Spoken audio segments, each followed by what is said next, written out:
તો જૂનાગઢના Mangrol marketing yard ખાતે મગફળી વેચાણના ઓનલાઈન રજીસ્ટ્રેશન દિવસે જ ખેડૂતો ભીડ જોવા મળી। સવારના 6 વાગ્યાથી 200 જેટલા ખેડૂતોનો માંગરોળ માર્કેટિંગ યાર્ડ ખાતે જમાવડો જોવા મળ્યો। સ્થાનિક ગ્રામ પંચાયતોમાં ઓનલાઈન રજીસ્ટ્રેશન કરવામાં આવતું હોય છે, પરંતુ ગ્રામ પંચાયતના વીસી હડતાળ પર હતા। ત્યારે માર્કેટિંગ યાર્ડ ખાતે ખેડૂતો ઓનલાઈન રજીસ્ટ્રેશન માટે આવી પહોંચ્યા હતા। માંગરોળ માર્કેટિંગ યાર્ડ ખાતે ઓનલાઈન પ્રક્રિયા કરવા કોઈ અધિકારી ના હોવાથી ખેડૂતોમાં ભારે રોષ જોવા મળ્યો। સાથે જ ખેડૂતોએ માંગરોળ માર્કેટિંગ યાર્ડ ખાતે મગફળીનું ઓનલાઈન રજીસ્ટ્રેશન થાય તેવી ઉગ્ર રજૂઆતો કરી છે।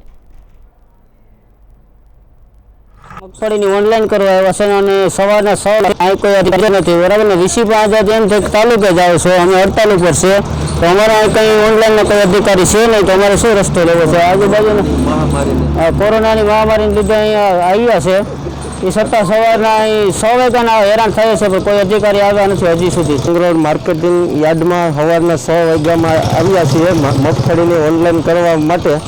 અમે જો ગામડે જઈએ તો ગામડેના વિશે એમ કે માર્કેટિંગ યાર્ડમાં જાઓ, પણ અહીંયા કોઈ અધિકારી આવ્યું નથી, તો અમારે શું કરવાનું? કોરોનાની મહામારીને લીધે અહીંયા અમે એટલા લોકો ભેગા થયા, તો અમારે અહીંયા શું કરવાનું? કોઈ અહીંયા અધિકારી પણ અહીંયા જવાબ આપવા આવ્યો નથી।